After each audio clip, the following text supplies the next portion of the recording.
All right. I think we are good to go. So I Alrighty, started a new character for you. sweet. Are you in Britain I am. or Hilo?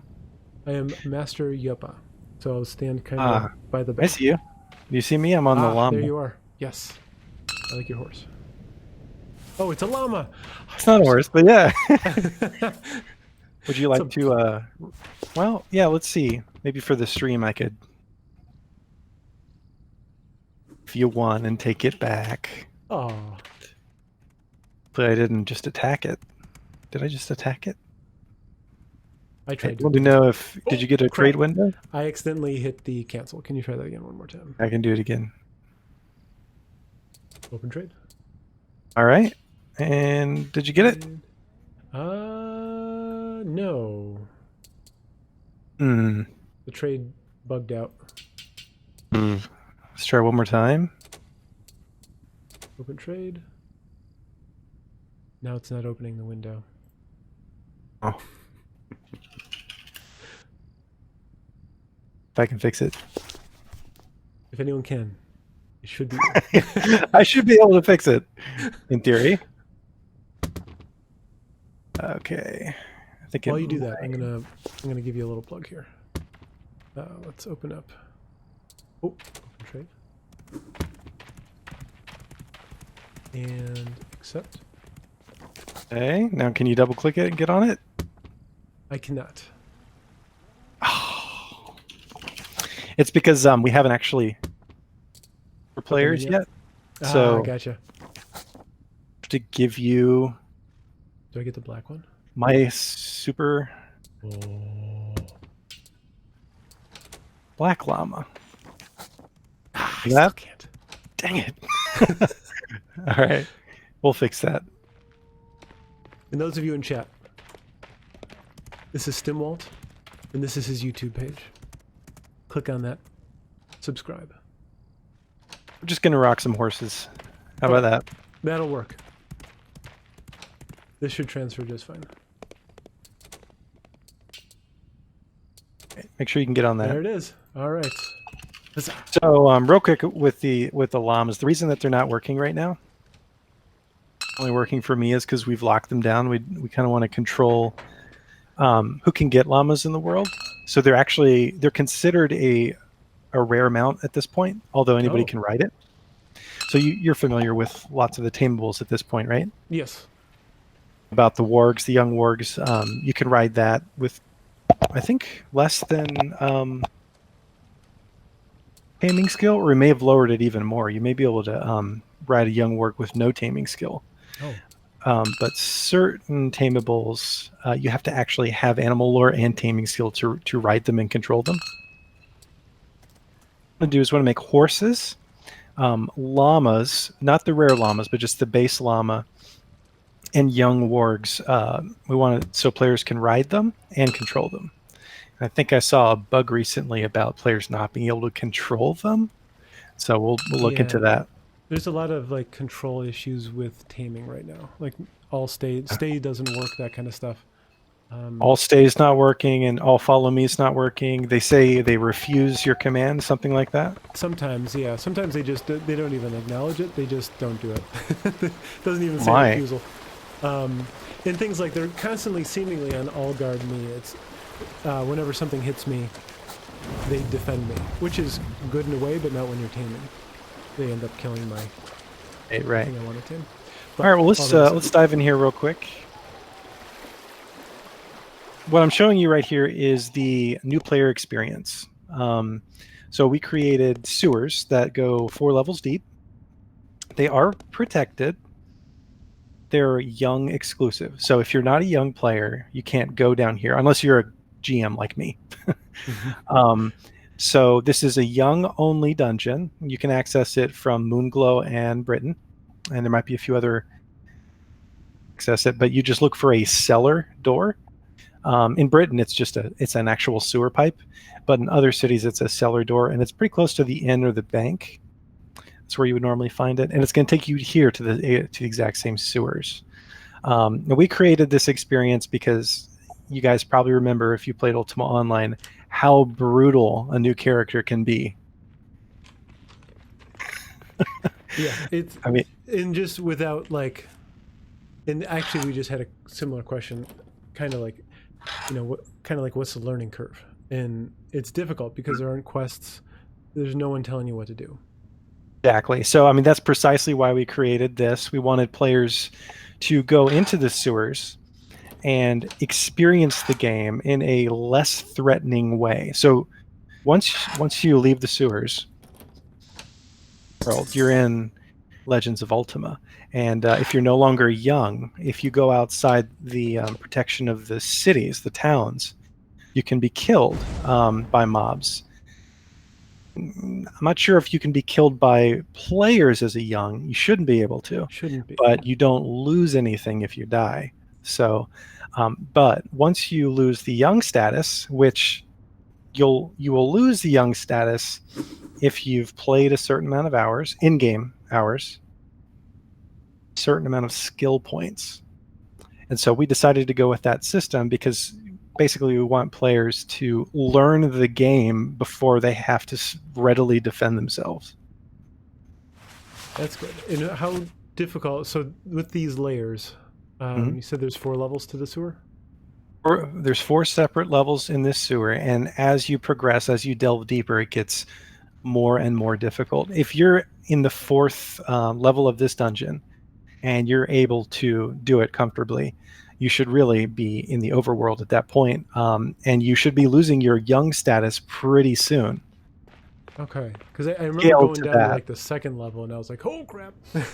Yeah, yeah. So I mean, we tried to extend out the young status or protection for these players for a good amount of time, because the one thing we didn't want to see, we've all played Ultima Online. Everybody on our staff, we've played for a long time, and we all agreed that the new player experience in UO was never done right. No, no. Just trying to offer this one little just one little area in the world where you can just learn the game, Right. and And everywhere else it's good luck, right, best it's of luck to you. chaos out there. Right. Oh, so over here you'll notice a vendor um, who, do the content within the dungeons. Tokens will drop. They're called sewer tokens, and you can use those tokens to buy gear that's sort of scaled to the sewer specifically. And so this is going to teach new players, especially Steam players, like MMOs, but maybe they never played Ultima Online. This will introduce them to the game. They'll understand the mechanics, the basic mechanics of bandaging, drinking potions, melee combat, magical spells, scrolls, spell books, rune books, things like that. So it introduces it to them without having to worry about a player or multiple players waiting around a corner for them. Right. We That's went with good. a token And how? system here so Yes. that players wouldn't sort of, obviously exploit the sewers by amassing huge amounts of gold and creating a new character and deleting the character in 7 days and rinse and repeating. So that's why we use tokens. That's good. And how often do those tokens drop? Would you There's a say? pretty good rate. I mean, Yeah. Okay. I don't know if they're super. I mean, I don't know if they drop on every mob or not, but you should be able to, after every delve, come back with a good handful of tokens. And if you open up the vendor, I'm not sure if you already have it open. I should Yeah, probably I had be looking at your stream. kind of browsed through it It just to kind of give me an idea. offers, yeah, it offers armor, weapons, and components, ingredients, things like that. Right. New scrolls for your spell book. Yeah. That kind of stuff. And then over here, you'll notice we've got the Ankh from Ultima Online. And so this is where you can resurrect. And there's also a dead llama next to you. I saw that. Um, so we're just trying to show you, for brand new players who come in from Steam and they're like, what is this? Ultima Online 2? What are they talking about? And they come into the sewers and they see these two things and they go, oh, those. But yeah, so this is our new player experience, and it's pretty much in the sewers. But in the near future, we're going to do something a little different. So when you created a character, you probably set up all of your skills first, and Yes. Yeah, and like tweaked like how you looked and things like that. Yeah, yeah. Tweak the look, and then you pick your professions, essentially your Your skills. professions and your skills, and maybe your, not sure if it lets you do your stats or not, but A little bit of the stats there: strength, dex, and stam, or intellect, or right. So yeah, that's one good thing to bring up. We have UO stats, so we have got strength, intelligence, and dexterity. For those of you that have come over from the LOA official, we have a lot less stats, and but we have a lot more skills. So we're using the UO stats. It keeps it really simple. You've got a red bar on your nameplate for your health, a blue bar for your mana pool, and a yellow bar for your stamina. And those each correspond to strength, intelligence, and dexterity stats. And then in terms of skills, you probably showed your viewers this before, but we've got all of the UO skills. When you hit the K key on the keyboard, yes. you can see skills. And all of the templates that you're familiar with from Ultima Online, we're focused mainly on the second age UOR as our baseline foundation for our rule set. And so you'll notice that a lot of those things match up in our game. You know, I'm a little concerned though. I don't see herding. You're right. So that was one. It's funny because we were going through all of these skills, and thank you for reminding me about that. I have got to make herding. You do not need to make herding. Well, I think we do. Okay. It's because you brought it up. Now, I'm not saying that it's going to be great. Right. It may not even be super useful, but it's going to be in the game because it It'll was in exist. Ultima Online. Right.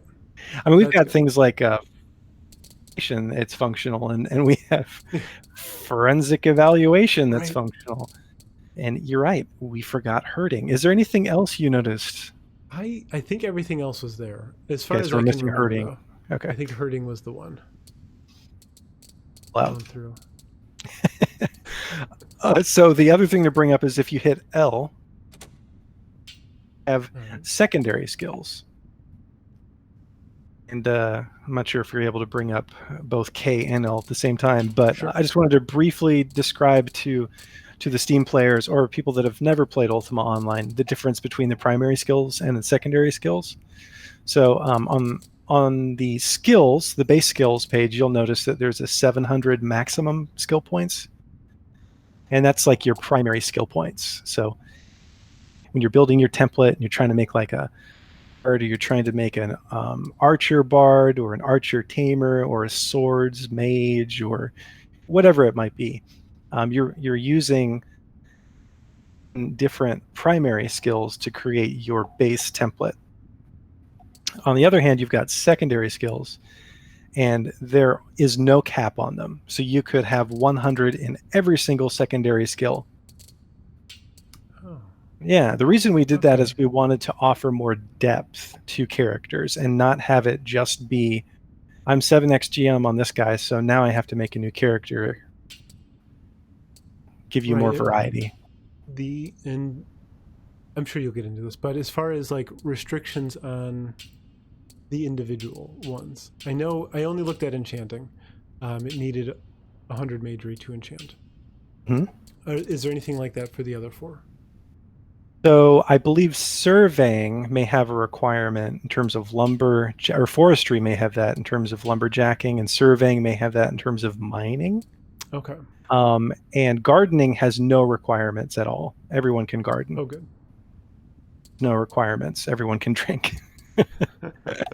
Everyone can drink. Ugh. Maybe they shouldn't, but they can. Real quick, drinking gives you the ability, once you become like a drunken master, to drink alcohol, and it'll give you a slight bonus to manage regeneration. Oh. And all of our drugs in our drug system are going to have positive and negative effects. And to have a balance within our drug system. And so, did you get a chance to look at one of our other drugs that came out of the gardening system? It's called Old Toby. No, I haven't seen that. Okay, all right. Well, let me, because I've got to show this to you. You might, Okay. you might enjoy this. Create this for you here. All right, guys, we're going to be doing drugs on the stream. Yes, that's right. I figured the only way to start this off stream properly is to Hit it hard. is to introduce you to and a smoking pipe. Oh. Hold on. Okay, there's the pipe. So what you do is you right click on the pipe and you pack the pipe. And what it does is it looks in your backpack for old Toby. So the next thing you do, I think you can figure the rest out. But basically you're going to smoke it. And if you hit C, you'll notice that you get an effect from this magical. Let's see. Where on? I have to hit C twice. Yeah. Oh, C twice. Open your paper doll, basically. Yeah. Yeah. Paper doll's open. Where do we find the effect? Should see that your intelligence went up by 5 and your dexterity went down by 2. Went down. Yes. Okay. In the very top center of your screen, you'll see an icon that looks like a green leaf. If you hover over it, do you see any text? Old Toby, hi. You're really high right now and could eat an entire llama. Ooh, we've got one handy. You're more thoughtful and sluggish. Right. That's appropriate. Exactly. So, are you familiar with the hunger system? A little bit. A few things. Okay. Yes. So, in Ultima Online, the hunger system required that you had to eat food in order to continue to gain skill at a certain rate, or at a normal rate, I should say. We decided to change that up a little bit. What we saw is 7 XGMs, once they've maxed their characters out, just stopped eating and they were starving. And so we didn't really like that. It didn't make a lot of sense in terms of immersion. We did, instead of skill gain, we made it actually debuff you a little bit. Because if you don't eat ever, you're going to be weaker, right? Right. So that's kind of what we're going with. So if you smoke too much old Toby, what you'll find is you become hungrier. Oh. And this is just one example of the drug system that we're expanding. We started with drinking, and then we created Old Toby. Started expanding it even further. We're going to have a whole wide range of drugs. Many of them will be grown through our gardening system. Man, is the gardening system out, or is that just in development? It's out. It's live right now. So you can actually take a shovel, take a water pitcher from clay soil if you want. And you need to have a plot, so you need to own land. And then you just start digging piles of dirt on the ground and putting seeds in them and watering them. 6 hours to go from the seedling stage to full growth. And each stage, as it grows, there's a chance that it will die of some horrible affliction, which is why you should be a good gardener and take note after you've planted and watered the seed if it has some disease, like if it's infested with insects, or if it's salt covered, or any number of things. So we wanted to design the gardening system where you create the garden beds and you tend them, you cure them with potions if they have any ailments, and then you're done. In 6 hours, you're just going to get that crop. Yeah. 6 hours, that's not bad. That's not. I didn't want people waiting several days like in Ultima Online. It wasn't. Right. It wasn't. It just didn't feel right to me. So no, that steered me away from doing it. I don't feel like waiting that long for some different colored plants. Exactly. So yeah, we could try killing a couple worms here and see if you get a token or two, and instead of working with the vendor. I may have made the stupidest character on the planet, though. What'd you make? Let's see. Well, this will give people an idea of how to manage your skills as well. So, when going through your skills, if you find one that you have, you can click it into your favorites and bring it up on your hub by simply doing this. So your favorites will be on your left side when you bring up your book, but it also, by bringing it up on your HUD, will be here for you to manage. So first and foremost, my character is proficient in begging, Nice. He's got detect hidden, I Well, believe some tracking and wrestling. So he's kind of a weirdo. wow. Yeah, so he's really designed to thrive in the sewers, isn't he? Yes, he really was. He used to be prominent in his field. I will not explain what that field is, but he has been cast off, and now he is stuck in the sewers, tracking and wrestling. But then you'll notice other things going up as well. Oh, I'll just hit him a couple times. I just There want to you make go. sure that we're getting some tokens because I just want to make sure that you can see it. But yeah, I do think that your build might might struggle a little bit in here. But yeah, just really generally, we've created this whole sewer system, this whole new player experience to give players a chance to really learn the game before they have to go out into what I like to call the real world.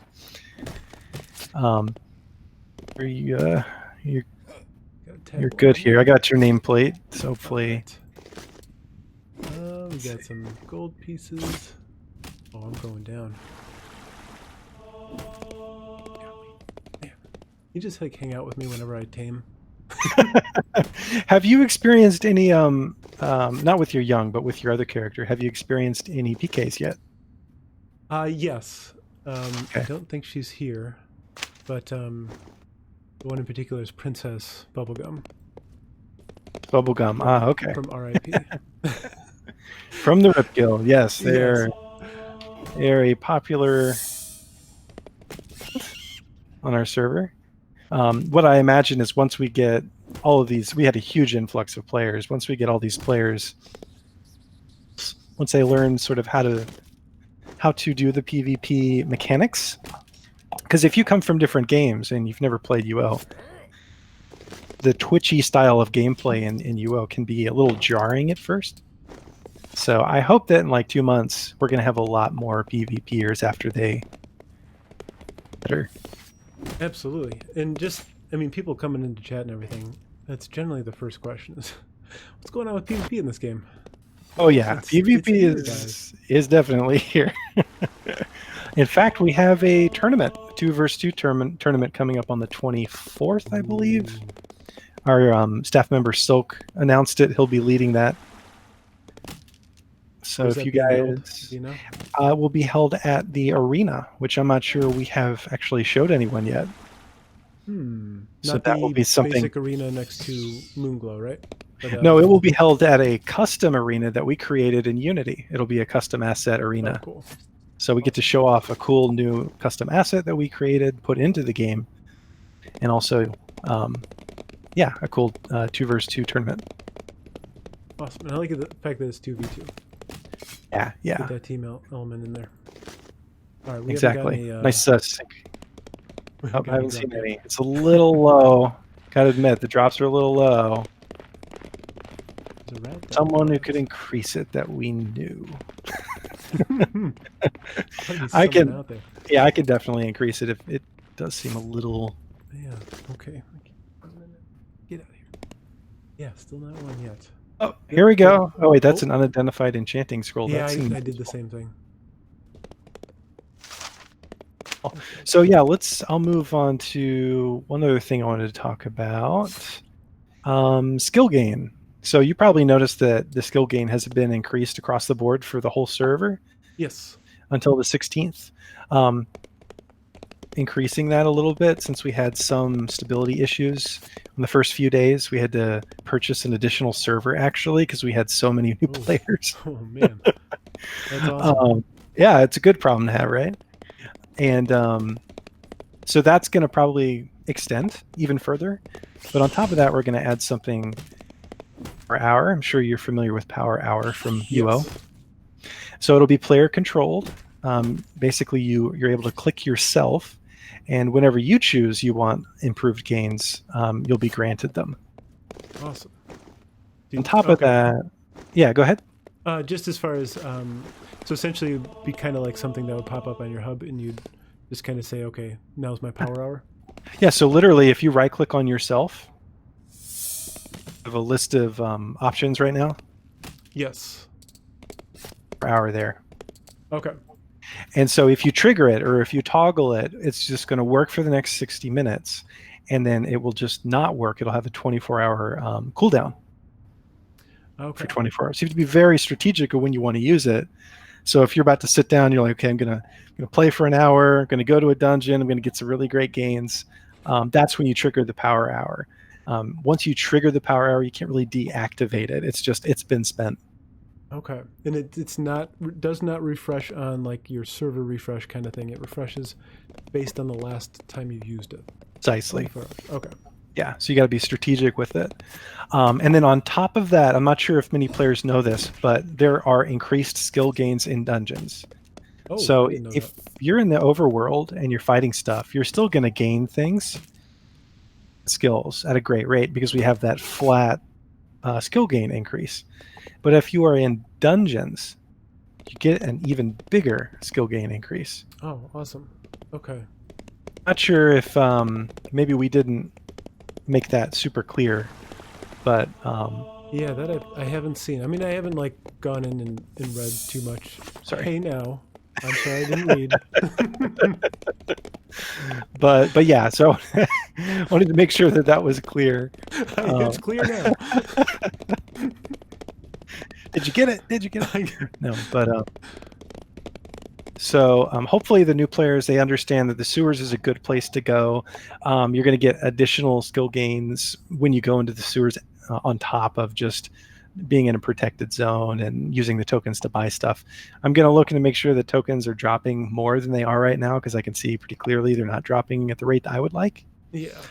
So what this is really all about is sort of we want players to stick around. We don't want them to have a negative experience when they first join the game and get PK'd and leave. We want them to have a positive experience when they first come in, learn how to play the game, and then have that nice risk and reward from the Ultima Online rule set.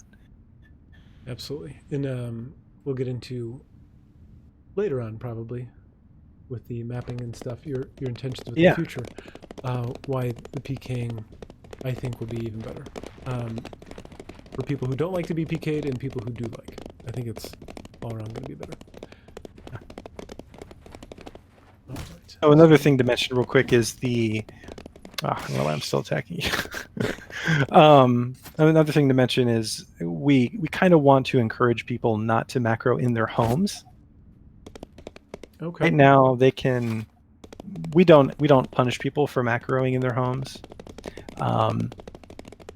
But what we're going to do is we're going to change things around to encourage people to not macro in their homes. So, can they do it? Yeah, they can.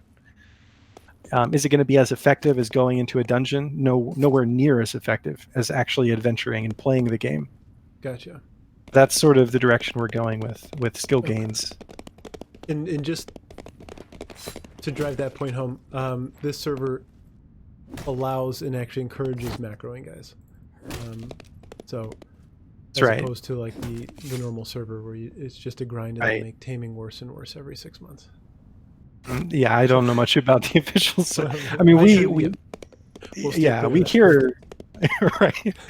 We hear a lot of things from players that come from official, but I mean, I haven't played official in 2 years, so I don't know. I'm gonna run away from these games. Yeah, I'm not self-sufficient. Unless I need to track one of these. I definitely want to get you at least one token. We gotta get one of these. I'm really glad we did this, because now I know that there's clearly a problem with the token drops here. Oh, we got one. Hey guys. Oh, we got one. Okay, so let's go spend it. Let's hope is a single token, right? I'm assuming. Yes. I will. Yeah, I'm gonna fix that for you. Thank you. We'll give you a couple additional tokens, but we'll get back to the beginning. I think this is the right way. There's another young player down here grinding. Right. So just put that token on the ground for me real fast. And bam. The proper amount of tokens that you should have, but don't currently have. Okie dokie. So yeah, any questions so far about just the things that we've been talking about? Let's, I think, on a personal level, no. But I want to, I think we've kind of been hitting on details. appropriately so far. Okay, great.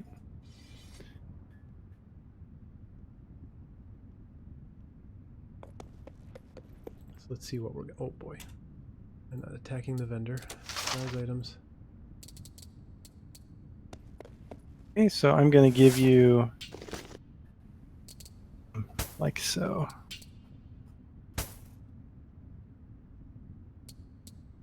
Okay, now that should be plenty. That's 16 16. tokens. Okay, absolutely. So go ahead and sort of outfit yourself with armor and maybe a weapon, and kind of choose which weapon you want to go with. All right, we're going to be going with leather. This guy seems leathery. He does. He's a beggar, detect hidden. What else did you say? He's got tracking, detect hidden, and wrestling. So the weapon not so much, but I think he'll carry a dagger by his side. Maybe that's 8 tokens with, and did it drop into my bag? Oh, I didn't hit accept. I heard the accept. The window's not accepting my payment. No? Please confirm you'd like a little sale process. It does the little signature sound, but then nothing completes. You getting anything from it? Okay. Let me try it again. Let me reopen it.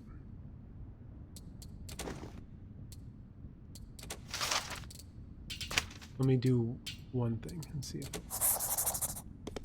Nope. Not completing. Should I get anything? No. Okay. Well, it looks like I should take a look at this new player dungeon in several different avenues. It may be that I did something weird with your token, and that's why it's not working. That's true. I wonder if I do a single... Might not be picking up on the new tokens. But at least that's the idea. You go in here a while, you dress yourself up, get weapons, and you fight and delve deeper into the sewers. Protected, so you're not being attacked by PKers. You're not being attacked by monsters that there's no way you could possibly defeat. So it's that sort of very protected starting. Okay. Well, let's we'll come back out. If you want to switch to your more experienced character, we could go to something a little harder. Sure. Let's get off of this weirdo and get onto a different weirdo. And where are you at? I think I brought my tamer over here, so I think I should be in Britain. Okay. Yeah. It'll just take me a second to log in. Let's see. But maybe I think she's taking care of it actually, all the questions, Annie. So I've been trying to I have trouble doing everything at once. So I've been kind of leaving that to her. You're just like me then. Yeah. I can listen and look at my screen, but reading at that point, no. You have mounted combat. Yes, there's mounted combat. Thank God there's mounted combat. Why that? Yeah, we definitely have mounted combat here. We don't. Now, there are monsters that can dismount you, mind you. Right. There are definitely some monsters that have a special weapon ability that they can knock you off your horse. But for the most part, we like mounted combat. We think that it's definitely intended for Ultima Online mod. Is so we would not get rid of mounted combat. Pretty integral. Okay, so it will be at the front gate as Nautica. And sorry, what was the? Oh, I think I see you. Bam, that's me. Let's go in here and go to Vesper. Have your pet already? Sorry, I forgot to ask. Oh, I did not. But you know what? I don't have any... Well... Do you need your pet? Maybe. I have really no defense, so Okay, maybe we'll go back to Britain and go get your pet real quick, okay, and I can talk to you about some other things while I sure. wait. So PvPers out there, or just players in general, we do have stat loss, so we do punish PKers Hmm. that get murder counts, and you've probably seen this already, Laggy, where if someone kills you, you get a prompt that asks you if you want to forgive them or give them a murder count. Mm-hmm. Or 5 counts turn red, and if they die, they get 8 in-game hours where they have to effectively log in and just sort of wait out that stat loss. And one thing that UO players from a long time ago understand is that when you do that, when you have to stay logged in for 8 in-game hours, all the other characters in that account. So if I decide to just log out of my red and play my blue, my red still has 8 in-game hours that they have to wait out until they can play. Ooh. Certain point, what it's going to do is it's going to monopolize the entire account where they have to wait for 8 consecutive in-game hours before they can resurrect themselves again and not take stat loss permanently, if that makes sense. Yeah. Okay. Okay. That's pretty hefty. And then, I know that in a lot of games, when I played, for example, when I was a Dreadlord red character way long ago, they had things known as short-term and long-term counts. Yes. And sometimes you had to wait like 40 hours for a count in some cases. Yeah, I remember trying to work off my counts. And sometimes it just didn't make sense. It was so severe that people would just delete their character Yeah. because it was faster to just grind a new character than it was to wait out those counts. Right. A little more lenient there. We don't That want is people true. to have no punishment, but I just don't know if that implementation would really work. Yeah, because once you rack up 10 of those, you have to do 400 hours of sitting still. Right. Nobody wants to do that. So that, and see, what we're thinking about, just so you understand, like our Mm-hmm. mindset on that is to get to a point where they will just quit the game because, oh, my red's dead, I'm gonna quit. Like that's Right. not a mechanic we want from a game where people just completely leave it. We want it to be punishing, but not uninstall punishing. Yeah. I guess that's a key. You want Yeah, to keep people in the video game. exactly. But that's good because it also prevents just trolling, just constant trolling. That Yeah. can happen. Certain people have that as a preference. But I am on my way back now. I had a problem. My game froze, so I had to relog.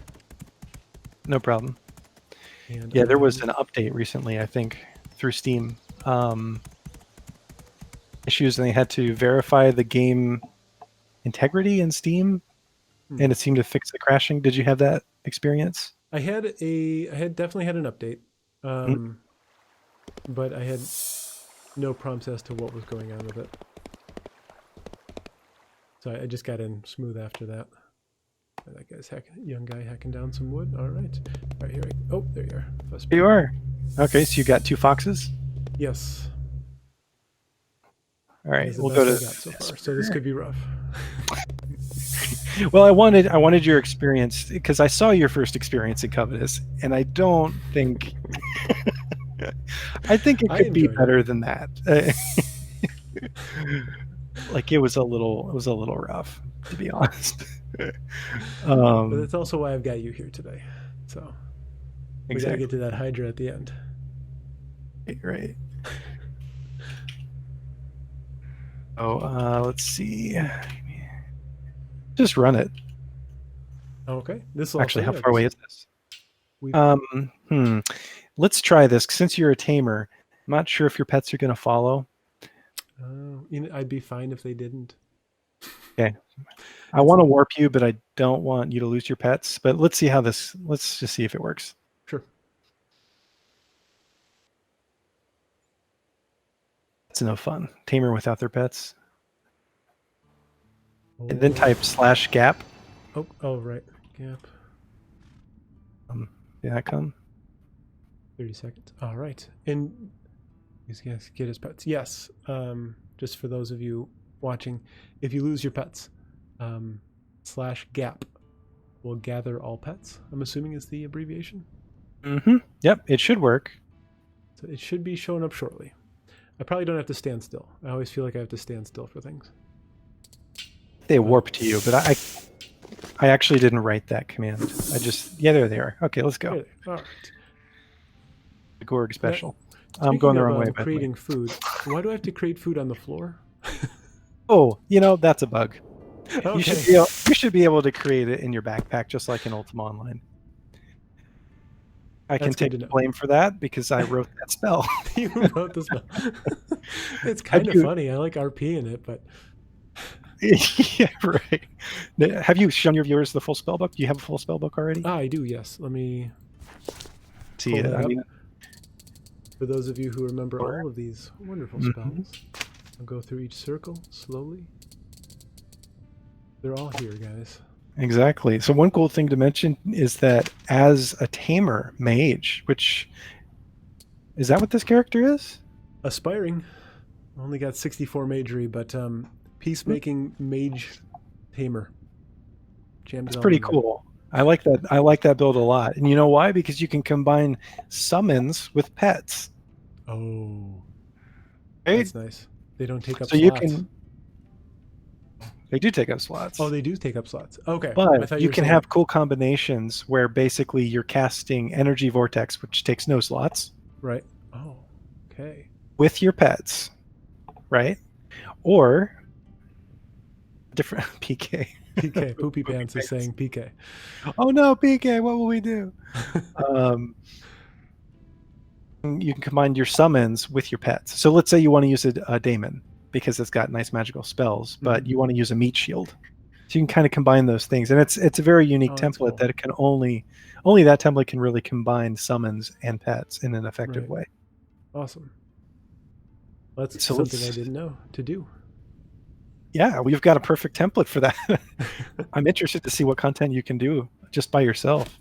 Absolutely. Oh, well. We got some bandit scouts here. Bandit scouts. Go get them, little foxies. Ooh, I'm hurting. So what we're doing is we came from Vesper, the moon gate that went from Britain to Vesper. Oh, by the way, we have moon gates. And to Misty Caverns, and inside Misty Caverns is the entrance to Wind.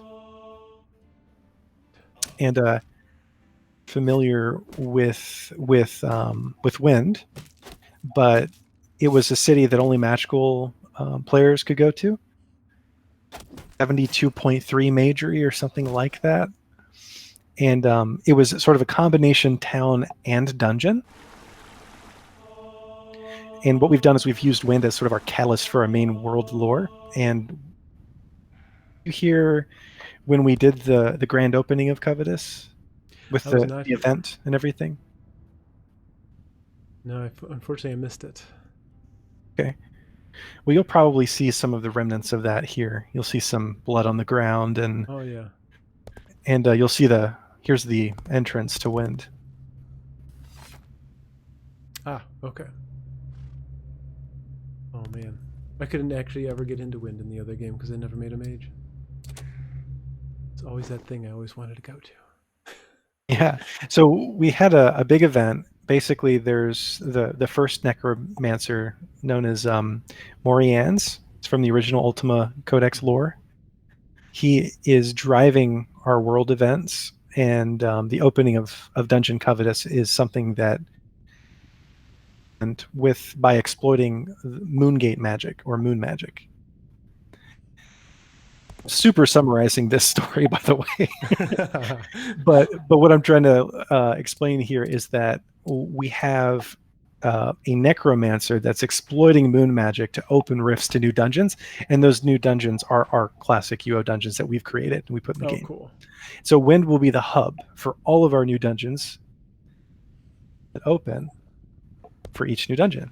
Awesome. And eventually, when the new map comes out, a big Lord of the Rings Sauron style event will be moving. That'll be fun. I gotta see that one. And if you come up here and you hit Control on your keyboard, Mhm. you'll notice that there's a pedestal, and there's some orders from Morians, and there's a Necronomicon. Viewers may have never seen before. It is a sneak peek at Necromancy, our new spellcaster that will be coming out when the UO map drops. And you don't have a specific date for UO map drop yet, right? 2 to 3 months. We're giving a range. Okay. I can tell you that we have excellent progress. Our Unity developer is just fantastic.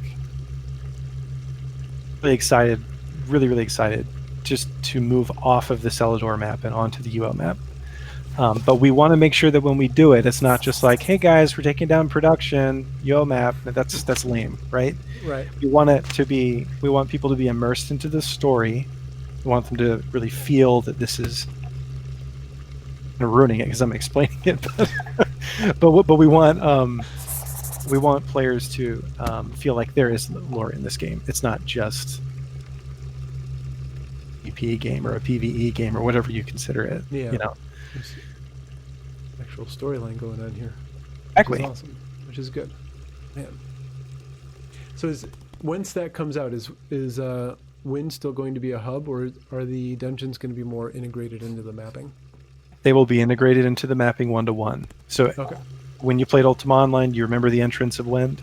You remember where Covetous was. You remember where Destard was. You remember where Despise, Deceit, Shame, Wrong, all of the classic dungeons are. They will be there where they are meant to be. And Wind will return. Form of Wind, the way it's supposed to look. Right. In the form of Wind.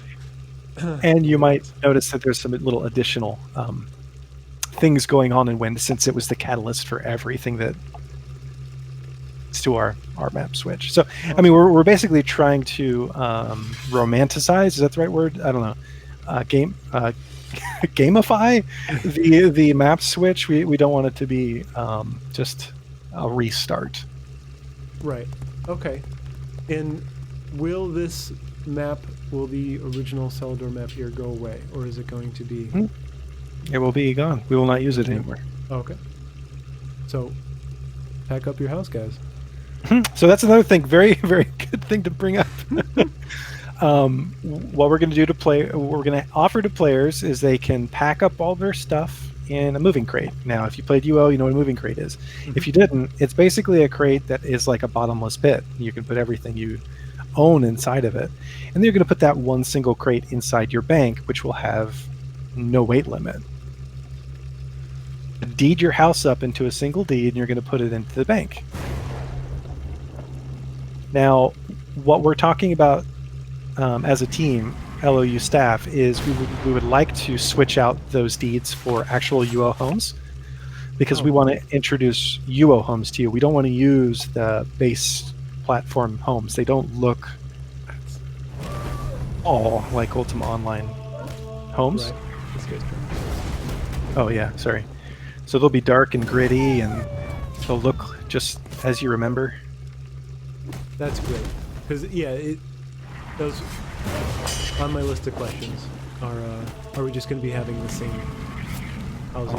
Well, I guess question number 2 to add to that would be, will the same plot idea exist, or is it just going to be you purchase the house, you plop the house down?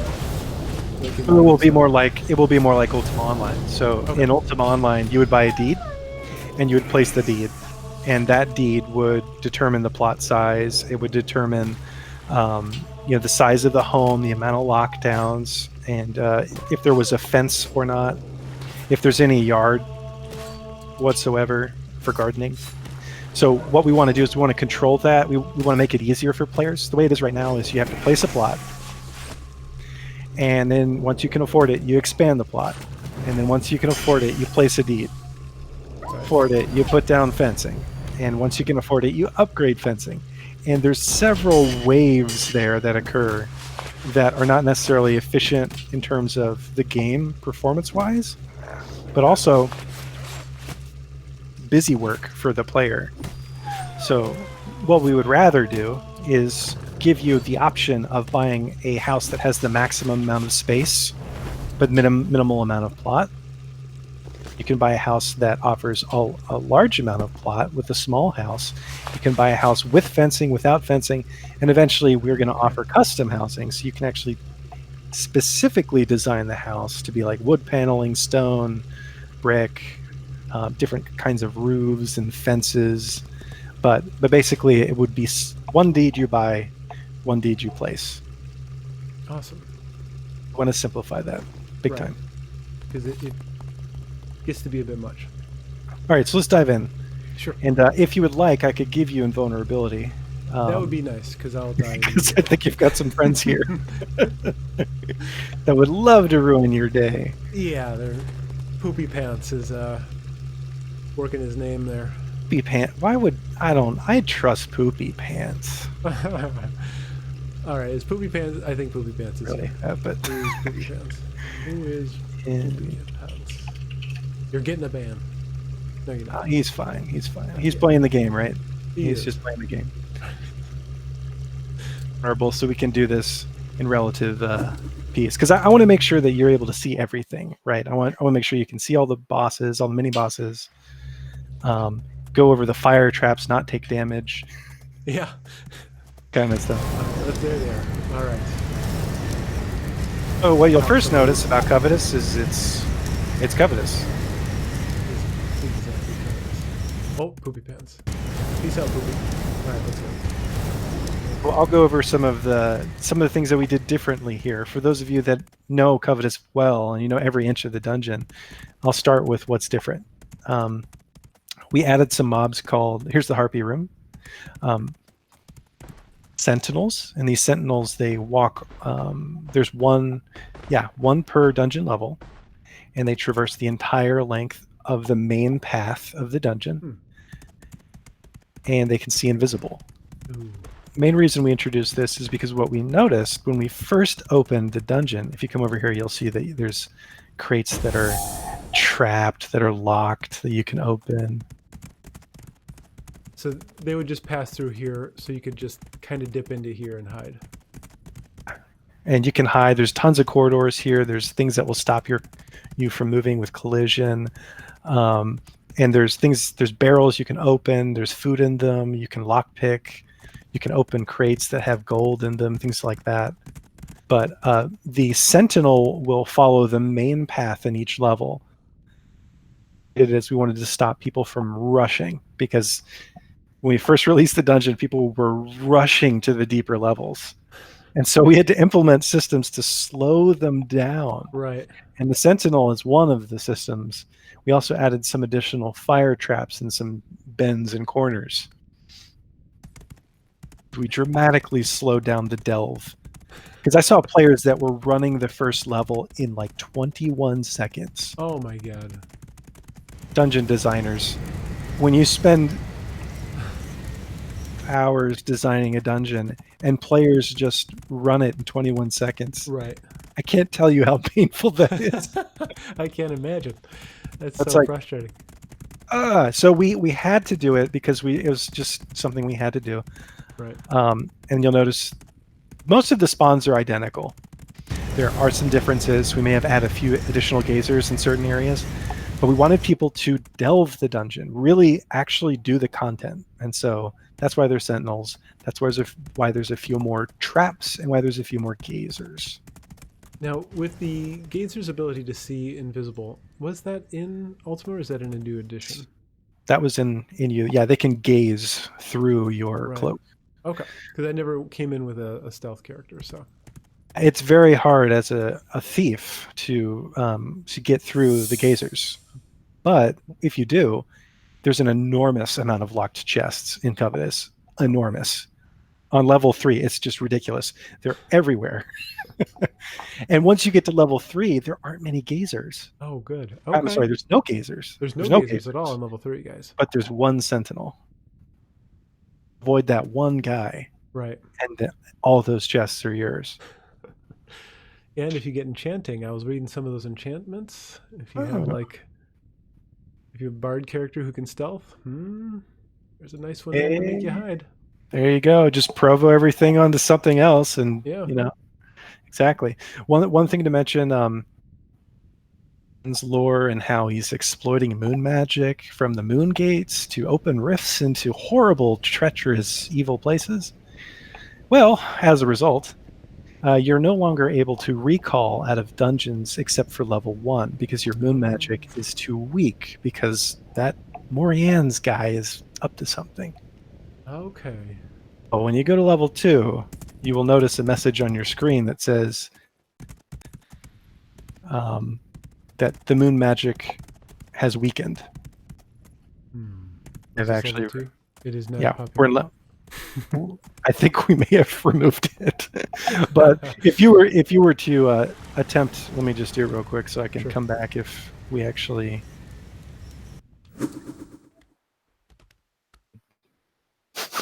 I have to fix that. Anyway, so the way it's supposed to work is you can't actually recall out of any level below 1 on any of our UO Classic dungeons. If you are in a dungeon that is a CS dungeon, like Ruin, Deception, have you gone into some of those? I have not yet. Besides, like the original, like when I bought the game from the original devs, that kind of stuff.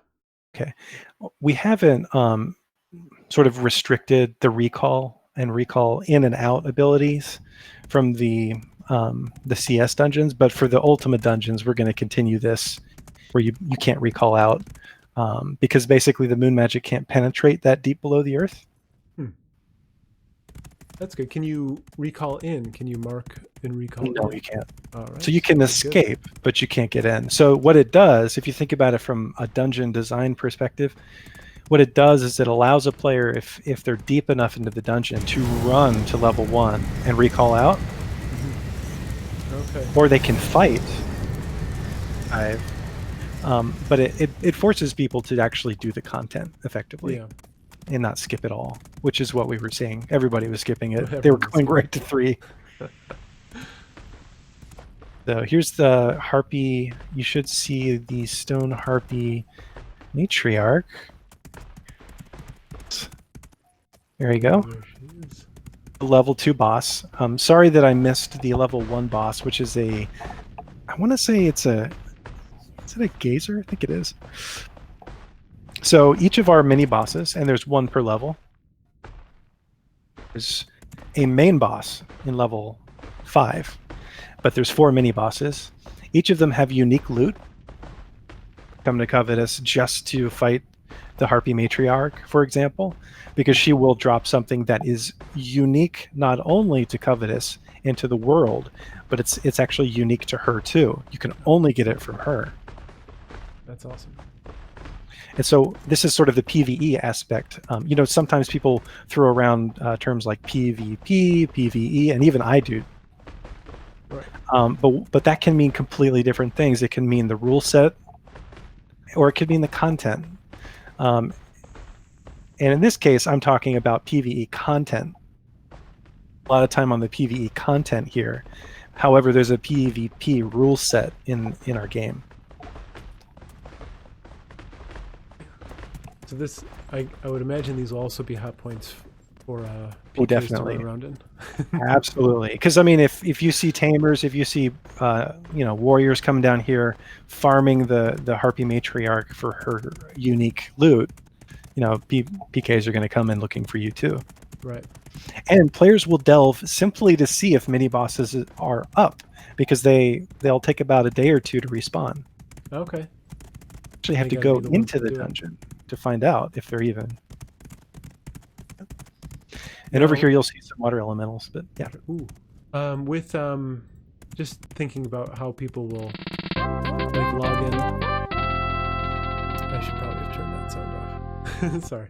You can't hear it, but I've got the following noise on. So people could leave like a hidden character next to a spawn, that kind of thing. and Good. just kind of log into that character on occasion? Good. They could? Okay. But No, we don't okay. like warp them out of the dungeon or anything like that. Right. Okay. That's kind of what I was wondering, if that is an avoidable mechanic or not. But Right. Yeah. So we're trying to stay as true to form to UO as we can without like creating sort of invisible immersion breaking things. Like if we were just to warp them back to the beginning of the dungeon, it would be like, well, so what? Where's the lore attached to that one? right. So there's certain things that we're not doing just because it's like an invisible wall or something that is like nonsensical.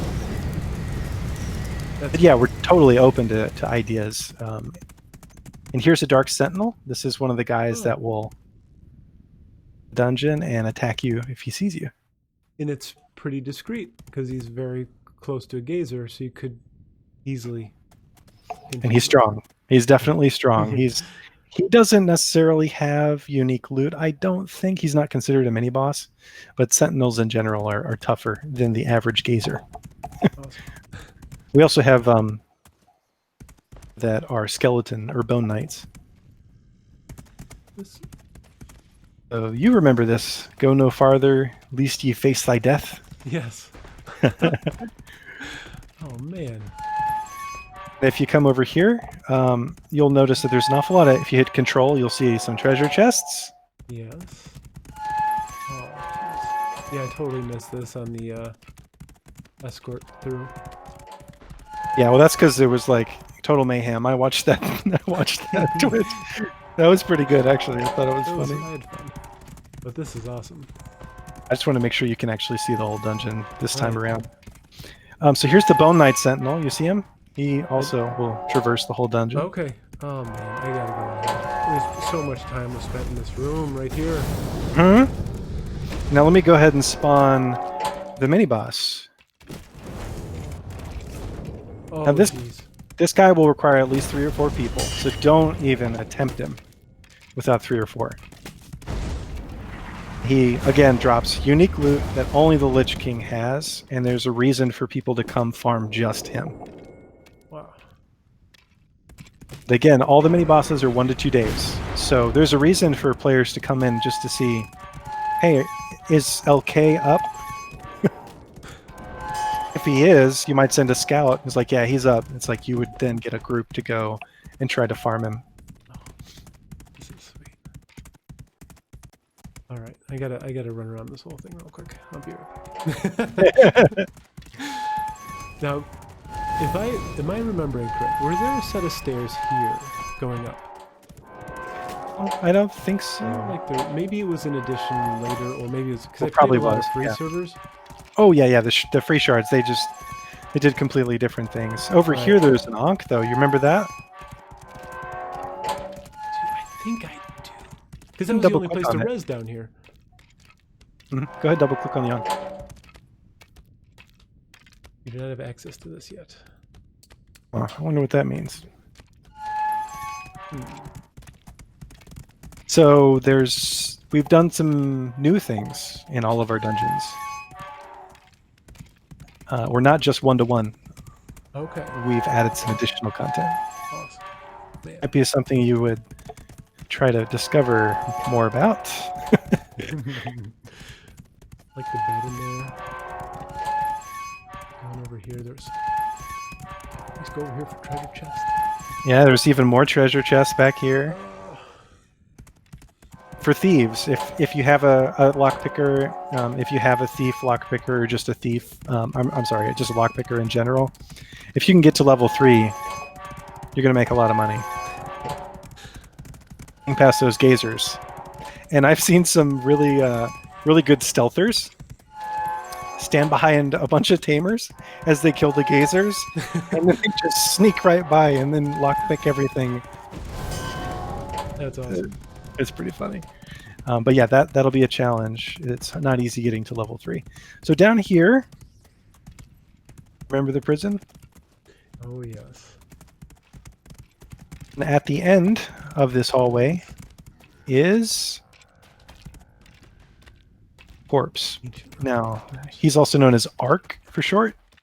The Lich King is known as LK for short. He drops set of unique loot artifacts. I haven't really talked about decor artifacts or sets, have I? No. Dungeons will have rares that are decor items, so purely cosmetic or things you would put in your house that are truly rare from each dungeon. So Covetous has its own decor. Covetous has its own artifacts and things like that. So this guy, Ark, he's got his own separate set of uniques. And so there's a reason to farm him. You're going to need at least 4 people for this guy. He's tough. He hits really hard. Jeez. Just that he's kind of in a box. So you can Right. use that to your advantage. That's all I'll say. So there is an exploit there, kind of. There's a lot of mobs around. Well, there's a way that you can, you know. You shouldn't say exploit, yeah. A strategy. Yeah, not exploit. There's a Not strategy you can use to basically. He's very strong, but you can, yeah, exactly. You can to take him down with less people, but typically it's going to take 4 people to take him down, and he's got really awesome stuff. Covetous has its own set, and the way this works is no matter what level of dungeon you're on, a piece of the Covetous set might drop, and it's something that you can put on. It's just purely bragging rights. Okay, so wearable stuff as well, yeah. not just okay. Decor, cosmetic, wearable stuff, and then artifacts. Artifacts are actually usable in PvE and PvP. Oh, sweet. And none of these are blessed, I'm assuming. So you die with them on? Yeah. They're not blessed. All right. Not like that. Now we are in the lake room, the dragon room. I've heard several different names for it. And boss. This is the big guy. This is the dude that has just an unbelievable amount of rares. He is the best and largest amount of unique rares. He's the big cheese. Now he takes maybe 6 people to take him down. 5 do it before, but they were here for like 45 minutes. Just on him. Yeah. I would imagine you obviously as that's going on, all these are respawning in that. Right. So the dragons respawn. You have to crowd control them. There's a sentinel dragon that wanders in here. Let me just spawn him real quick. This guy, he's gonna wander the whole. So you can't just like sit over here and like macro. Right. That's another thing. The sentinels are designed to prevent skill gain in dungeons. Yeah. We don't want people just sitting in a dungeon like I used to do in UO. I would teleport behind a wall and wrong for hours. Right? So the Sentinels also kind of help curb that a little bit. Again, we give you good skill gains in dungeons. We want you to play the game. We're not going to punish you if you macro. Okay? We're just going to make it less attractive. We did get a question in chat of why do you hate stealthers so much? Why do we hate stealthers so much? Oh man, that's a good. I think it's more of a deep respect for stealthers rather than a hatred. That's what I'm gonna say. It's kind of a deep respect. I mean, I think that if you're, well, I'm not gonna say that it's a skill-based thing for stealthers to get past the gazers, because I don't know if I could. With the amount of them, that's a lot, and you can't see their field of vision. So it's not like other games that give you a cone of sight and stuff. You're guessing. So we might have to do something so that stealthers can progress deeper. It's just going to be kind of weird because we all know gazers can see through hidden. So are we just going to throw out the UO Bible for stealthers? Probably not, right? No. So we just have to be creative on that. Right. They need someone to help them get to a certain level, and then they can break off if they need. There's ways around it. And then so some additional stream exclusives for you. Ooh, exclusives. Yes, right here, this lake. It's going to be more than just the Hydra's bathtub. Going to be a place where you will eventually be able to fish up very rare things. Oh, okay. Oh, that's cool. Hydra's down, and you manage to like avoid the sentinel and the drakes and the dragons, and you're over here like stealth fishing. You can get some pretty cool stuff. Does fishing not break stealth? Probably does, but I haven't tried it yet, but you can just hit stealth probably right after. You wait those 10 seconds. you cast the line and you Fish hide. stealth. Right. That kind of thing. But what we're trying to do for fishers as well, because we've done a lot for fishers in our game. We tried to make fishing justice, but we don't have boats yet. We want to add boats. We don't have them yet. Okay. So what we're trying to do is we're trying to give fishermen more things that they can do and more cool content that they can experience. And one of the big things that's coming out is fishing in dungeons. That is cool. Loot in the dungeons will be unique. Just like it would be for someone who's fighting monsters, or fighting monsters. If you're a fisher and you're in a dungeon and you're fishing these lakes, you're going to get Covetous unique fishing. That's the goal. That's what we want. We want people not just going into dungeons to get gold, but to fish too. Right. That's cool. So, I mean, so when the big map drops, right? Boats won't be there yet, I'm assuming. That's correct. So we would still need some time. It's probably going to, honestly, once we get the map up and running and we get all the towns wired in and we get all the players in the map, there's going to be a period of time where we just have to polish things, right? We have to make sure that everything is stable and good with the world boats, because we're going to have a massive sea. I know. It's so the sea's going to be there. Yeah. But so the next thing is going to be boats, and then introducing boats. Until then, we're going to have to just basically use moon gates so people can get to all these areas of the map and offer ways for people to get there until we get boats online. But yeah, boats are definitely going to happen. It will happen after the map drops, probably. Possibly, maybe a more important question. When will we see newbie floppy hats? And jester hats and black sandals and ID ones and aprons and things. Aprons. I want my blacksmith apron. I want my kilt and my sash. Yes. I need earrings. Trust me, I am with you guys. I'm with you on all of it. I want all the same things. That's why we're doing this, right? Absolutely. Well, we're all very thankful that you guys are doing it, because I don't think any of us could. So it takes a specific set of skills. It's a team effort. I mean, everybody contributes in their own way and makes this project work. And I'm just so proud of everybody. I'm just amazed that these are all volunteers. Wow. We do this for nothing. Yeah. Ultima Online. That is crazy. And how many folks do you have developing?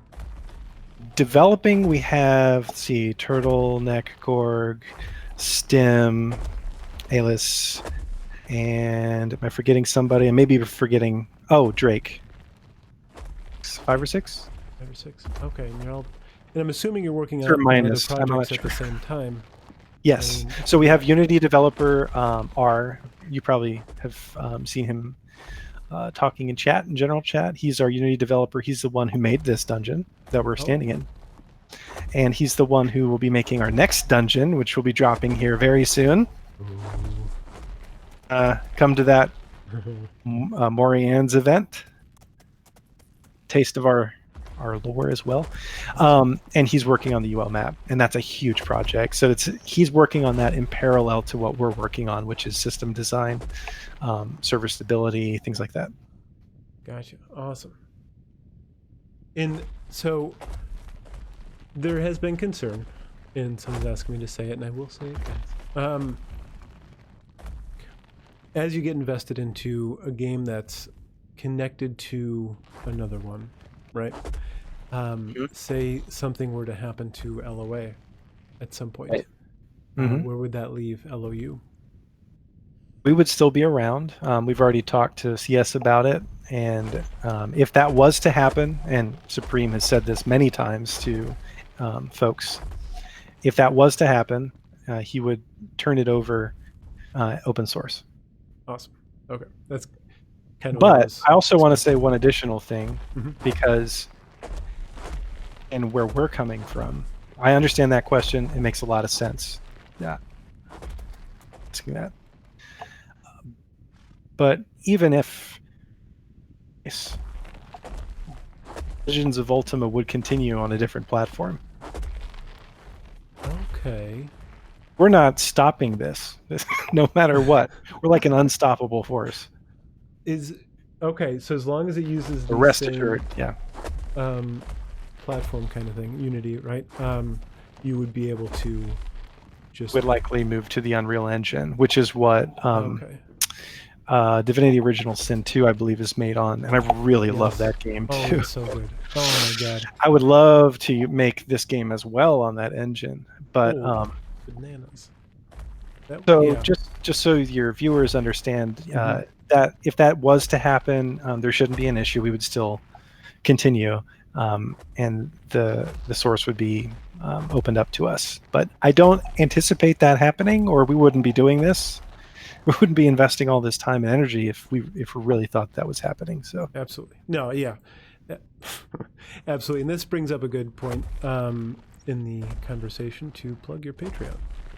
So hey guys, if you want to Silk. Oh see my god, I can't believe I forgot about Silk. Yeah, so Silk's one of our developers. so I'm you're just not I'm here gonna get anymore. You I'm didn't gonna get the get notice. this is so bad. I always forget. I'm the worst.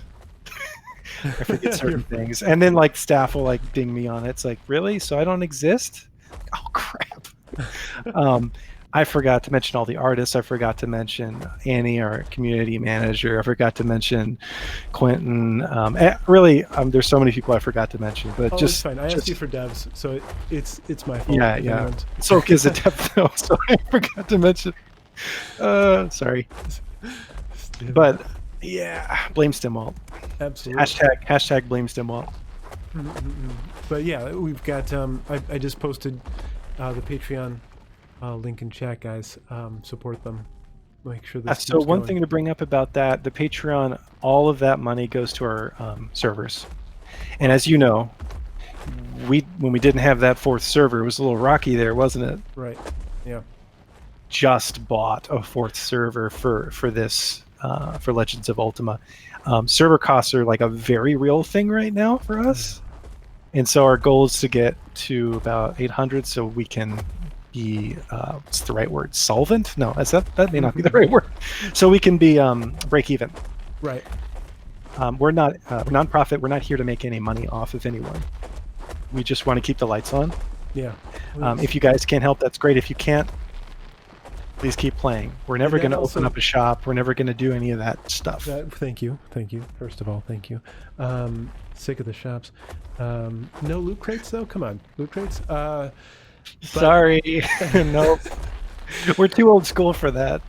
for anyone who is concerned about the future isn't necessarily LOA. The future is financing. Project. So Yeah, and the finance. Yep. yeah, and that kind of stuff. So support there.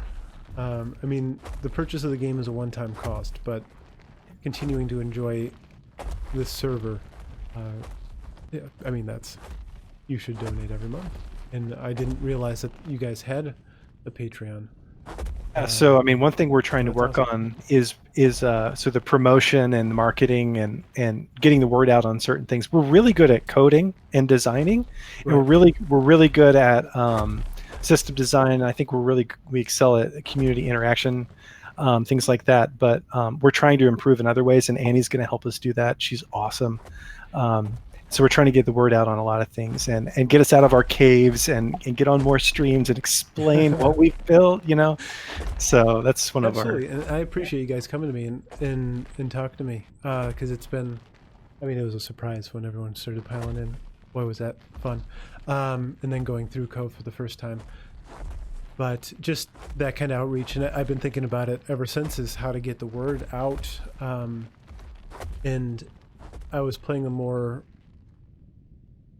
bland role between conversations with people in chat, whether or not they should go to the main server of this one. And it just seems like, from what everyone talks about what they want to do, this server just has more for them to do that with. So, I And- mean, well, one thing I'll say is, we obviously support CS. Right. Supreme and I talk a lot, and they built the platform that we built our mod on. So we support CS and we support official, but we have completely different rule sets. Absolutely, and you can macro on this one, so you can hardcore Cheer for that. No. play the main server, and then at night macro this one, so that you have Yeah. your character built up here. You're not spending double, triple the time on it.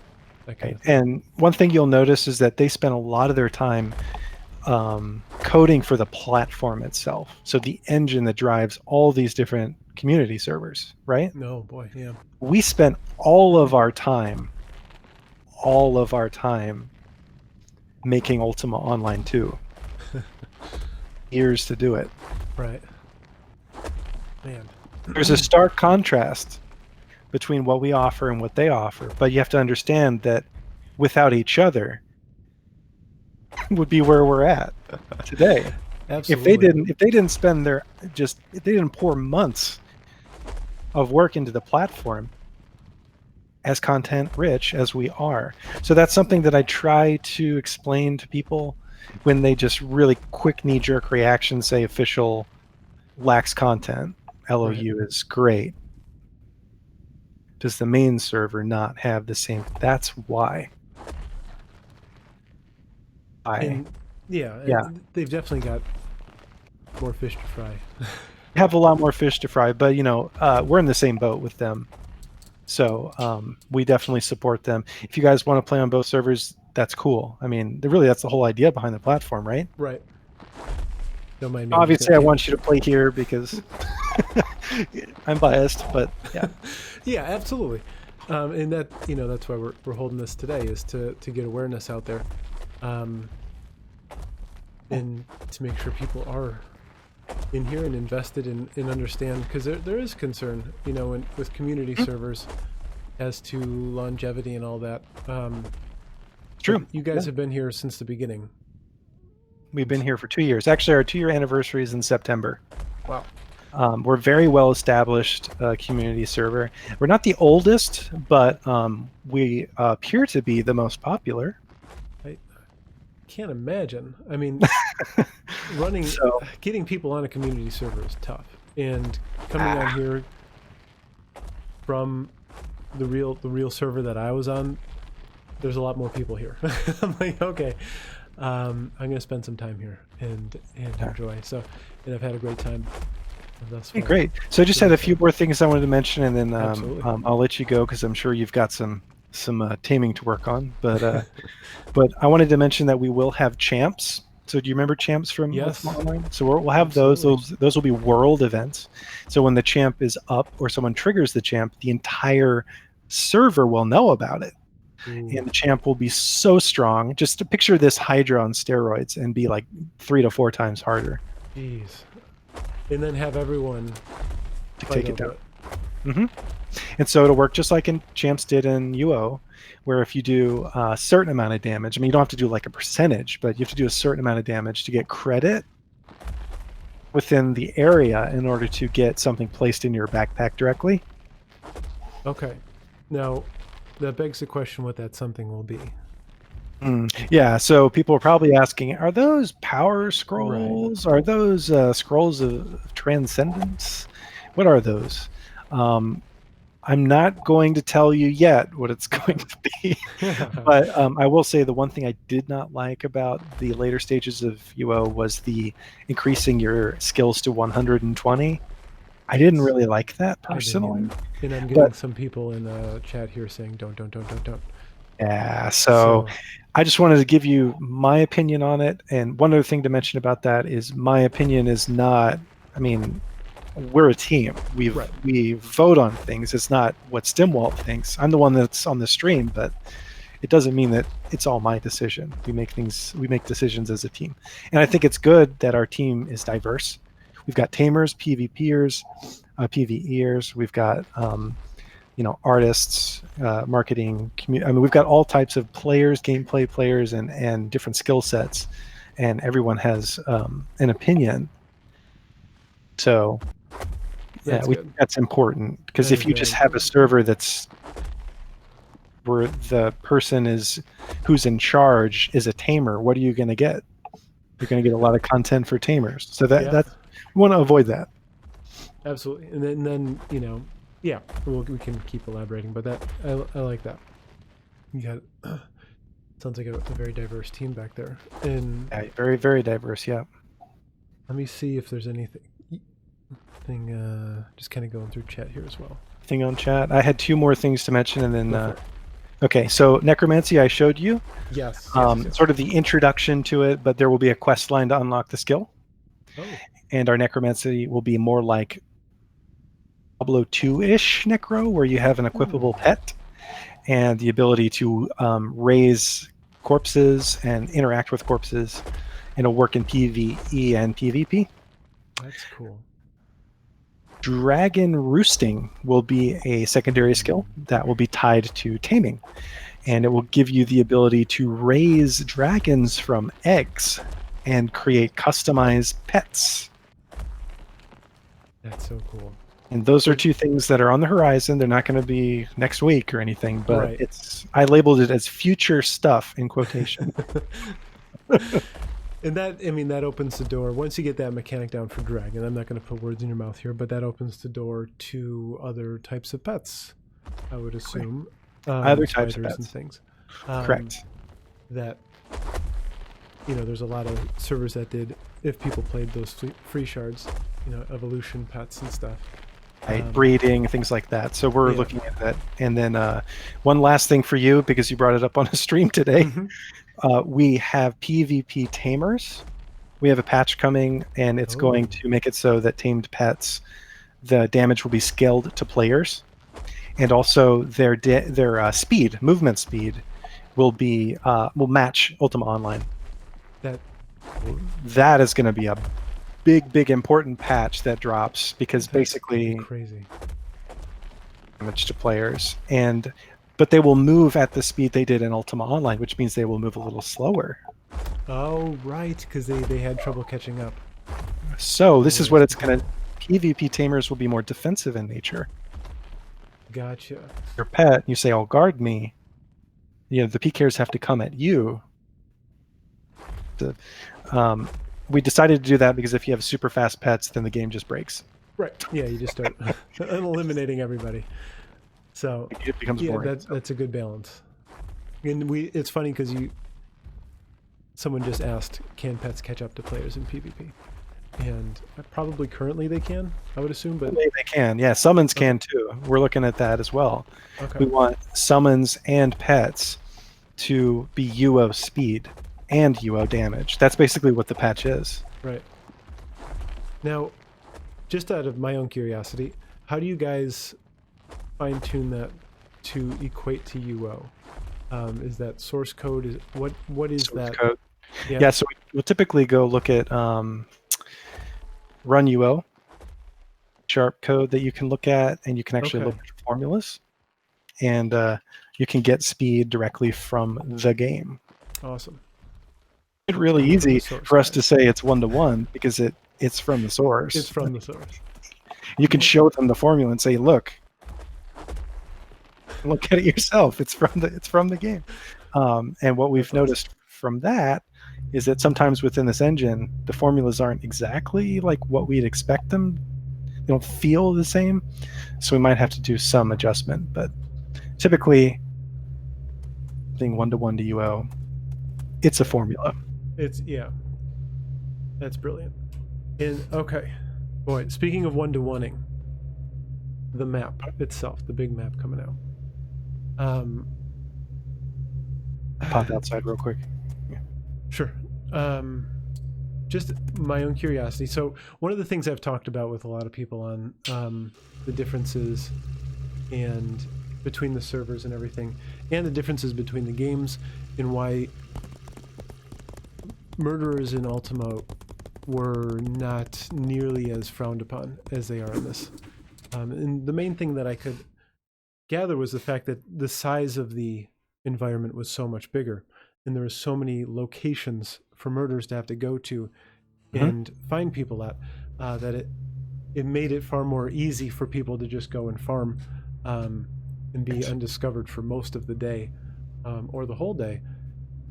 So now this will be implemented. We're going to get this gigantic map. And I don't think I'm going to ask this correctly, so feel free to ask for elaboration. How detailed is this map going to be? As far, like, one of the things I love doing was just running in a direction. You'd kind of find this ruin. I just punched the mic. And you could kind of delve into that ruin for a while. There might be a basement to the area. You might mark a ruin and come back later. But it seemed like everywhere you went, there's kind of something to uncover in a way that kept you busy. Will that have that? I mean, I can't imagine it will. It will. You said yes. It will. But this is what I'll tell you. Okay. Think of it in layers. So you saw Covetous, right? You saw how detailed it was and how exacting it was in detail. Yes. That's what we want for the UL map. It's going to take us a considerable amount of time to, I think, get to that level of detail. Right. Bake into the map, like the big things, the buildings, the trees, the grass, the mountains, things like that. Those will all be there immediately. Right.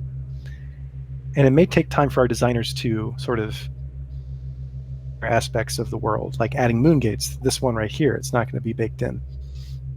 So it's going to take us time to add those aspects to it, and we're going to pour all of our time into it, just like the UL map. And as much as we can bake into the map itself, we will. Right. Man, we're going to go through all parts of the world, and we have a procedural way of doing it, where we can actually pull up the map details and pull up the spawn locations programmatically on auto-magically and make sure the templates match Ultima Online armor, things like that. Right. That's awesome. Okay, so yeah, you can go through like the whole thing and just be like, okay, this is where this mob is. This is this zone. That's brilliant. That's the goal. That's what we're going to do. Right. Now, I encourage you to think of it in layers, because it's the spawns, for example. It may take us time to do that, but that is the goal. It may take us time to do the one-to-one spawns, just because it could take us like 4 hours to render it. I don't know, or longer. It could take us 2 days to render it on the map. But it's going to be done. It's going to be programmatically done. Right. But at launch, there should be. I just want to reassure people on here at launch, there should be enough for them all around. Absolutely. Absolutely. And then filling in the cracks as you go along. Anything that might be missing. Right. I mean, what we're doing.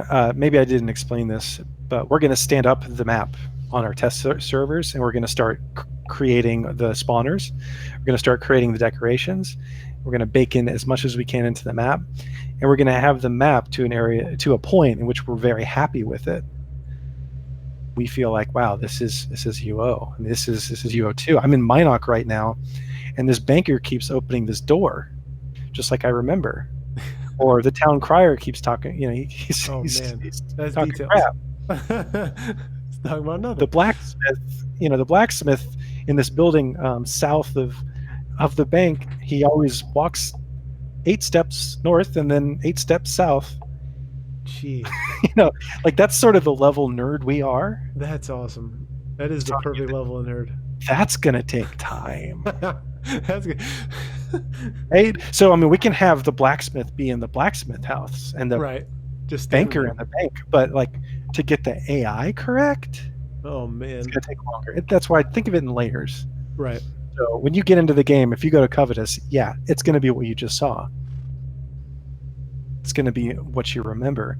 And if you go to Britain, Vesper, Wind, it's going to look just like it. It's going to have the vendors you remember. I think the polish aspects of it, where they say the exact same things they did in Ultima Online, right, same ways they did. That's the type of stuff that I'm referring to when I say layers. That stuff's okay to take a little longer. Yeah, yeah, we can wait on that.